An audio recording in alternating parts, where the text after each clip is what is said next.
Hello students, welcome back to my YouTube channel education hub Govind Prajapati. प्यारे विद्यार्थियों, आज का यह वीडियो बहुत ही महत्वपूर्ण होने वाला है उन विद्यार्थियों के लिए जो वर्तमान में कक्षा 8 के अंदर अध्ययनरत है। जैसा कि आप सभी को पता है, पूर्व की वीडियो में हमने गणित विषय का मॉडल प्रश्न पत्र सोल्व किया था, जो कि बोर्ड ने जारी किया था।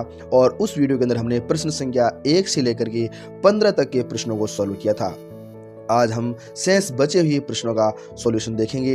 यदि आपने पूर्व का वह वीडियो नहीं देखा है तो उसका लिंक आपको ऊपर आई बटन में, जो आप ऊपर अभी आप आई बटन देख रहे हैं, उसमें उसका लिंक है। और नीचे वीडियो के नीचे डिस्क्रिप्शन बॉक्स है, उसके अंदर भी आपको उसका लिंक उपलब्ध होगा। आप वहां जाकर के उस वीडियो का अधिकतम लाभ ले सकते हैं। प्रश्न संख्या 15 के पश्चात 16 से लेकर 21 तक के जो प्रश्न आएंगे वो आपके होंगे लघुरात्मक प्रश्न। किस प्रकार के प्रश्न होंगे? लघुरात्मक प्रश्न, यानी खंड ब जो है उसके अंदर 16 से 21 तक के यहाँ पर ये प्रश्न होने वाले हैं। और इसके अंदर प्रश्न संख्या जो आप 16 देख पा रहे हैं, उस 16 नंबर प्रश्न जो है उसके अंदर हमें यहाँ पर ये देगा, एक वर्गाकार क्षेत्र का क्षेत्रफल 2304 वर्ग मीटर है। यानी क्षेत्र कैसा है? वर्गाकार है। वर्ग क्या करती है? इस वर्गाकार क्षेत्र की आपको ज्ञात क्या करनी होगी? भुजा ज्ञात करनी है। तो यहाँ पर अपन क्या करेंगे, वर्ग का क्षेत्रफल का फॉर्मूला हमें मालूम होगा। तो वर्ग का क्षेत्रफल होता है भुजा स्क्वायर। तो आप क्या लिखेंगे? वर्ग का क्षेत्रफल बराबर भुजा स्क्वायर होता है। तो भुजा के लिए आप क्या भुजा is equal to under the root 2304। और इस 2304 का तो हम यहाँ पर भुजा ज्ञात करेंगे। तो हम भुजा इज इक्वल टू क्या लिखेंगे? भुजा इज इक्वल टू वर्ग का क्षेत्रफल। क्या लिख देंगे? वर्ग का क्षेत्रफल। और वर्ग का क्षेत्रफल कितना है? वर्ग का क्षेत्रफल हमें दे रखा है 2304। यहाँ पर हमें 2304 का वर्गमूल लेना है। और इसके लिए अनेक विधियां हैं, उनमें से सबसे सिंपल विधि है अभाज्य गुणनखंड विधि।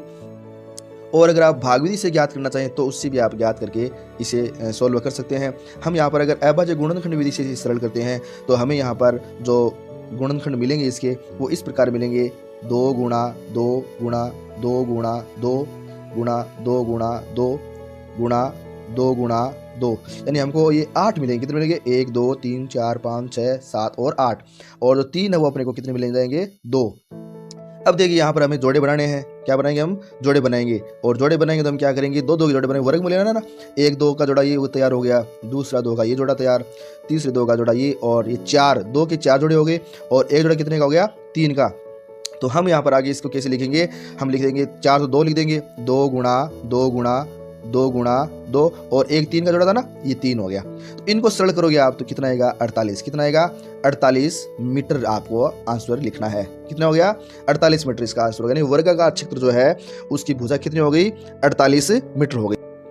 क्वेश्चन नंबर 17 जो आप देख पा रहे हैं उसके अंदर आपको घातांक नियमों का उपयोग करना है। यानी घातांक नियमों का उपयोग करते हुए आप क्या करोगे? निम्न जो प्रश्न दिए हैं इसके अंदर 2 पार्ट के, उनको आप सोल्व करेंगे। तो यहाँ पर आप देख पा रहे हैं विद्यार्थियों, जो आपका जो फर्स्ट पार्ट है यानी फर्स्ट क्वेश्चन जो है उसके अंदर आपको दे रखा है 3 की पावर 0 प्लस 4 की पावर 0 प्लस 5 की पावर 0, और फिर कोष्टक बंद है और उसकी पावर कितनी है? -1। तो आपको विद्यार्थियों ये ध्यान में रखना है, बिल्कुल रट लीजिए इस बात को, कि अगर किसी भी संख्या, नंबर, किसी चर राशि या अचर राशि उसकी पावर अगर 0 होती है तो उसका मान हमेशा क्या होता है? 1 होता है। यानी किसी की पावर अगर 0 है तो उसका मान कितना होगा? 1 होगा। याद होगा ना ये? तो अब अपन इस प्रश्न को सोल्व करते हैं। तो यहाँ पर 3 की पावर 0 तो उसका मान कितना हो गया? 1, प्लस 4 की पावर 0, बिल्कुल राइट आप कह रहे हो, इसकी वैल्यू भी कितनी हो गई? 1 हो गई। और ऐसे प्लस का साइन है, और उसके बाद 5 की पावर 0 उसकी वैल्यू भी कितनी हो गई? 1। और अब आपका ये कोष्टक बंद हो जाता है और उसकी पावर कितनी देख पा रहे हैं यहाँ पर? -1। तो आप लिख दोगे -1। अब आप इसे सरल करेंगे तो 1 प्लस 1 प्लस 1 कितने हो गए? 3, और 3 की पावर कितनी हो गई? -1। तो यहाँ पर पावर नेगेटिव है, ऊपर है, तो हम इसको वैल्यू को नीचे भेजेंगे पावर को, तो हमारे पास वैल्यू क्या आएगी? 1/3। तो आपका राइट जो आंसर है वो क्या हो जाएगा? इसका 1/3 हो जाएगा। इस प्रकार आपको यहाँ पर ये प्रश्न सोल्व करना है। अब हम सेकंड जो इसका क्वेश्चन है वह ले रहे हैं। सेकंड क्वेश्चन के अंदर आप देखिए यहाँ पर 17वां क्वेश्चन जो है उसका सेकंड क्वेश्चन, उसके अंदर आपको दे रखा है 2/3 की पावर कितनी है? 5 है। और ऐसे ही आपके यहाँ पर भाग का चिन्ह आ गया, और फिर 2/3 की पावर भी कितनी है? 3 है। तो पावर हर के अंदर नेगेटिव जो पॉजिटिव है ना, हर के अंदर 2/3 की पावर 3, तो हम उसे क्या करेंगे? ऊपर ले लेंगे। ऊपर लेंगे तो पावर क्या हो जाएगी? चेंज हो जाएगी, साइन चेंज होगा। ऊपर नीचे +3 है, ऊपर क्या हो जाएगा? -3। तो हम ऐसे लिखेंगे इसको, क्योंकि यहाँ पर 2/3 दोनों में समान है इसलिए कर रहे हैं अपन। यहाँ पर भी 2/3 है और यहाँ पर भी 2/3 है। तो 2/3 की पावर 5 तो ऊपर थी, और ये 3 नीचे प्लस में है तो ऊपर क्या हो जाएगा? माइनस में हो जाएगा।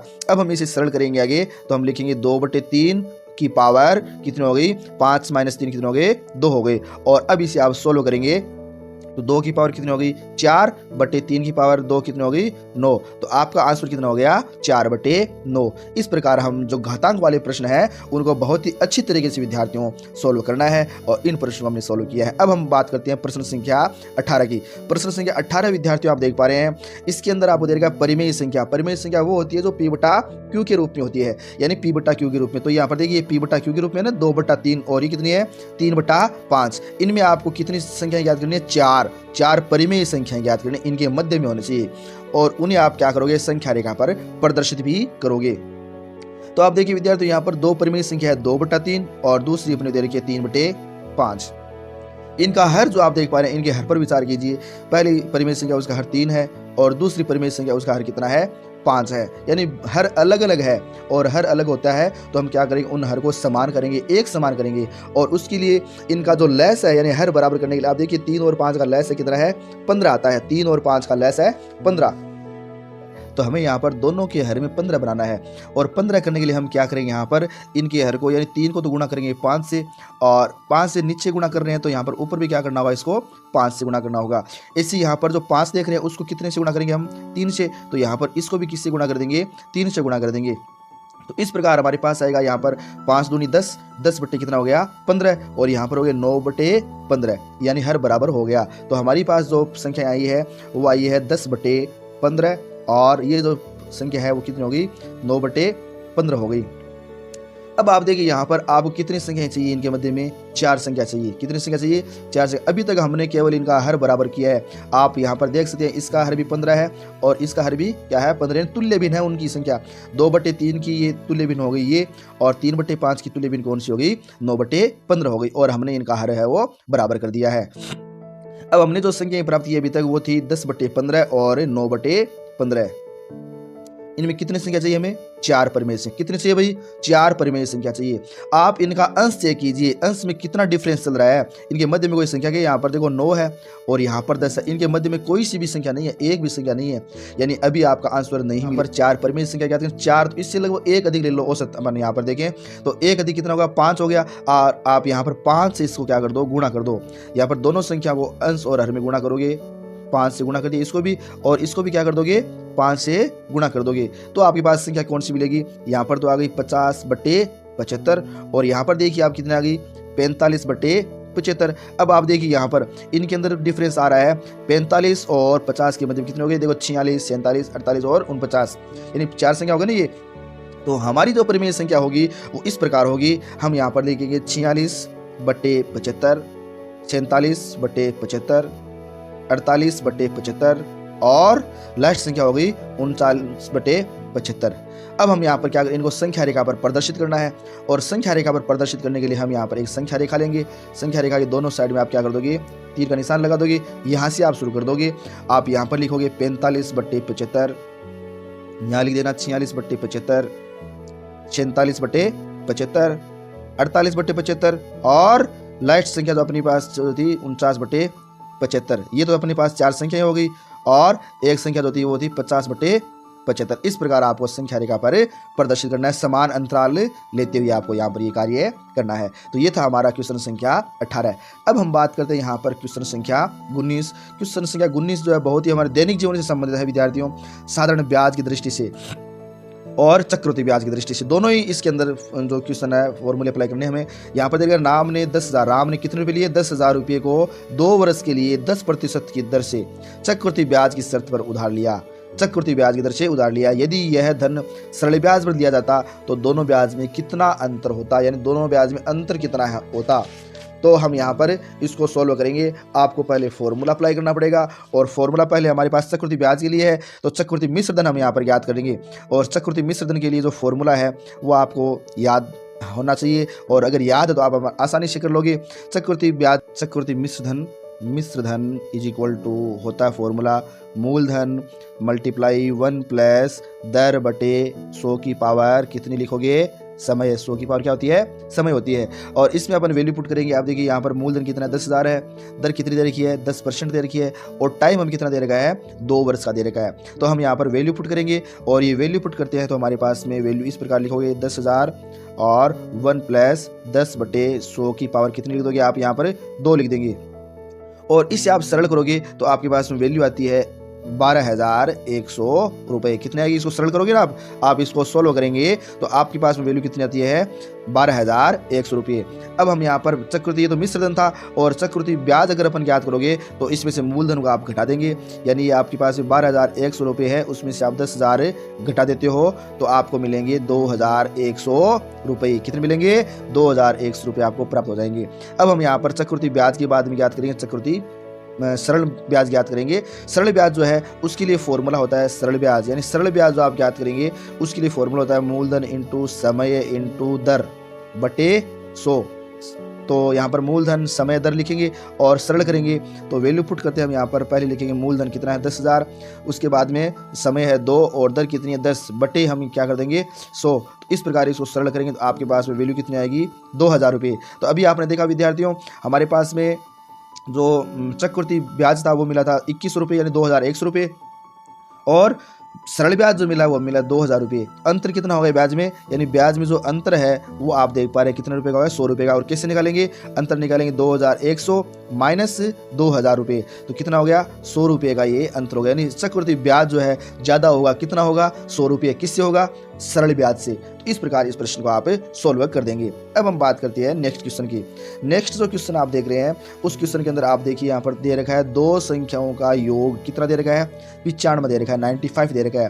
पहली संख्या दूसरी संख्या से 15 अधिक है। कितने अधिक है, 15 अधिक है। दोनों संख्याओं का मान आपको क्या करना है, ज्ञात करना है। दोनों संख्याओं का आप मान ज्ञात करोगे। तो यहाँ पर देखिए आप पहली संख्या मान लीजिए, आपको देखा ना पहली संख्या दूसरी संख्या से 15 अधिक है। पहली संख्या है वो दूसरी संख्या से 15 अधिक है। हम यहाँ पर मानेंगे दोनों संख्याओं योग भी आपको दे रखा, कितना दे रखा है, 95 दे रखा है। तो हम लिख देंगे माना पहली संख्या, माना पहली संख्या। पहली संख्या कितनी मान लेंगे, पहली संख्या मान लेते हैं x। तो पहली संख्या x हो गई, दोनों संख्याओं योग कितना है, 95 है। तो दूसरी संख्या कितनी होगी, 95 माइनस x हो जाएगी। आप क्या लिख दोगे, 95 माइनस x लिख दिया। अब आपको यहाँ पर दो संख्या मालूम होगी, पहली संख्या x है और दूसरी संख्या 95 माइनस x है।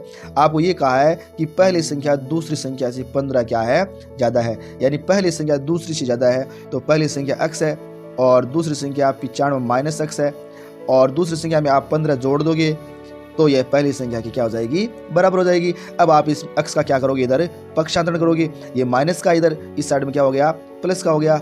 x plus x is equal to यहाँ पर 95 और 15 कितने हो गए, 110 हो गए, 110 हो गए। इसको सरल करेंगे तो ये लेफ्ट में हो गया 2x बराबर कितने हो गए, 110। और x का मान कितना आ जाएगा, 110/2 बराबर कितने हो गए, 55। कितने हो गए, 55। x का मान हमारे पास में 55 आ गया। अब x का मान 55 में आ गया, दूसरी संख्या ज्ञात करनी। पहली संख्या x 55 हो गई, दूसरी संख्या होती है 95 माइनस x। तो x का मान हमारे पास में 55 है, तो कितने हो गए, 40। तो इस प्रकार पहली संख्या तो हमारे पास में 55 है और दूसरी संख्या कितनी हो गई, 40। दोनों का योग देख लीजिए, 95 आता है। कितना आता है, 95 आता है। इस प्रकार हम यहाँ पर इस प्रश्न को सोल्व करेंगे। अब हम बात करते हैं नेक्स्ट क्वेश्चन की। क्वेश्चन संख्या 21 है, यानी लघुरात्मक प्रश्नों का खंड ब का अंतिम प्रश्न। उसमें देगा माल से लदा हुआ एक ट्रक यातायात नियमों का पालन करते हुए 25 मिनट में 14 किलोमीटर चलता है। कितना चलता है, 14 किलोमीटर चलता है। ये ट्रक की वही चाल रही, यानी चाल चेंज नहीं है, समान चाल से चल रहा है अभी भी।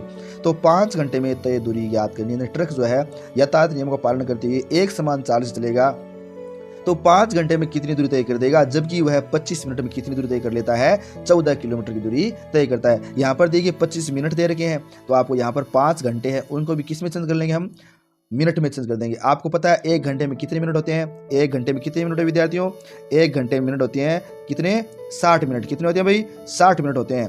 तो हमें 5 घंटे मिनट चाहिए, तो 5 घंटे मिनट कितने हो जाएंगे, 5 को 60 से गुणा कर दोगे, कितने हो गए, 300 मिनट हो गए। कितने मिनट हो गए, 300 मिनट हो गए। तो अब हम क्या करेंगे, आपको ये ध्यान रखना, 25 मिनट में चलता है 14 किलोमीटर, तो 300 मिनट में कितना चलेगा ये हम यहाँ पर ज्ञात करने वाले हैं। आप लिखेंगे यहाँ पर चूंकि, हम यहाँ पर क्या लिखेंगे, हम यहाँ पर लिखेंगे, सोल्व करेंगे इसको, तो हम लिखेंगे चूंकि 25 मिनट में तय दूरी, 25 मिनट में तय दूरी 25 मिनट दूरी कितनी होती है? 14 किलोमीटर। ठीक है, इसलिए 1 मिनट में तय दूरी, 1 मिनट में तय दूरी कितनी हो जाएगी? 14/25। इसलिए कितने मिनट थे हमारे पास में? 5 घंटे में 300 मिनट। तो हम लिख देंगे 300 मिनट में तय दूरी बराबर क्या लिखेंगे? 14/25 इंटू 300, और इसे सरल करेंगे 25 की पाड़े से तो कट जाएगा 12 बार, और हम लिखेंगे 14 गुणा 12 बराबर कितने हो गए? 168 किलोमीटर। कितने हो गए?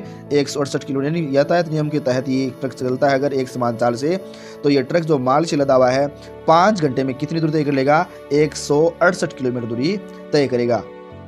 मॉडल प्रश्न पत्र में लघुरात्मक प्रश्नों का यह अंतिम प्रश्न था, 21 नंबर प्रश्न जो कि खंड ब का था। अब आपके इस प्रश्न पत्र के अंदर आएंगे बड़े प्रश्न जो निबंधात्मक प्रश्न है, और उनका सॉल्यूशन हम नेक्स्ट वीडियो के अंदर देखेंगे। यदि यह वीडियो विद्यार्थियों आपको पसंद आया है तो प्लीज़ एक लाइक तो बनता ही है, और कमेंट करके बताएं। यदि आपको यह पसंद आया तो कमेंट करके आप अपने मित्रों को अधिक शेयर जरूर करें ताकि वो भी इस वीडियो का अधिकतम लाभ ले सकें। यदि आप हमारे चैनल पर नए हैं तो प्लीज़ हमारा channel education hub Govind Prajapati को सब्सक्राइब जरूर करें तथा नोटिफिकेशन बेल को ऑन कर लें ताकि आगामी वीडियो के नोटिफिकेशन आपको तुरंत प्राप्त हो और आप उनका अधिकतम लाभ तुरंत ले सकें। नेक्स्ट वीडियो के अंदर मैं फिर हाजिर होऊंगा आप ही के लिए, तब तक के लिए धन्यवाद।